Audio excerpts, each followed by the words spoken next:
కామారెడ్డి జిల్లా ఎల్లారెడ్డి మండల కేంద్రంలోని తహసీల్దార్ కార్యాలయం ముందు డబుల్ బెడ్రూమ్ ఇండ్ల లబ్ధిదారులు ఆందోళనకు దిగారు. తమకు డబుల్ బెడ్రూమ్ ఇండ్లు మంజూరు అయినప్పటికీ అధికారులు తమకు ఇండ్ల తాళాలు అప్పగించడం లేదు అని లబ్ధిదారులు ఆవేదన వ్యక్తం చేశారు.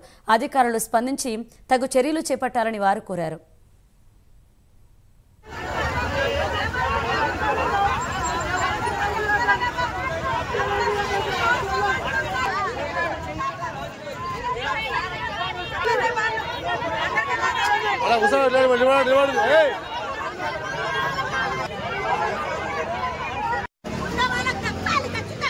మనము డబుల్ బెడ్రూమ్ ఇళ్ల నిర్మాణం కంప్లీట్ చేసుకున్నాము. ఆ డబుల్ బెడ్రూమ్ లబ్ధిదారులను మనం ఆల్రెడీ ఎంపిక చేసుకున్నాము. వాళ్ళందరూ లిస్టు మన దగ్గర ఉంది, అర్హుల జాబితా మన దగ్గర ఉంది.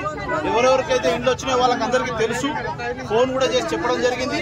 వాళ్ళ సర్టిఫికేట్ వాళ్ళకు ఉన్నదన్న విషయం కూడా తెలుసు అందరికీ. అదేవిధంగా మనం 26 జనవరి నాడు తొందరపాటు ప్రోగ్రామ్ తోటి మనకు అర్జెంట్ ఉండే కాబట్టి మనము ఆ ప్రోగ్రామ్ ఓపెనింగ్ చేసుకున్నాము. దాని ప్రకారం గౌరవ ఎమ్మెల్యే గారి ద్వారా మనము ఇళ్లకు కూడా తాళాలు ఇవ్వడం జరిగింది. అదేవిధంగా ఎమ్మెల్యే గారు మనకు 3 రోజుల మిగతా వాళ్ళందరికీ కూడా పట్టా సర్టిఫికేట్లు ఇవ్వడం జరుగుతుందని చెప్పారు.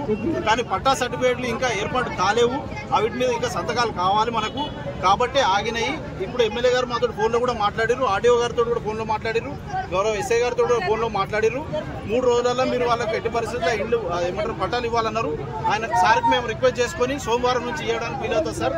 పట్టాలు ఇంకా రెడీ కాలేవు కాబట్టి వెంటనే 300 మందికి పట్టాలంటే వీలు కాదు కాబట్టి మేము బేసెస్ వైజ్ ఇస్తాము. మండే నుంచి మేము ఇస్తామని చెప్పినాము.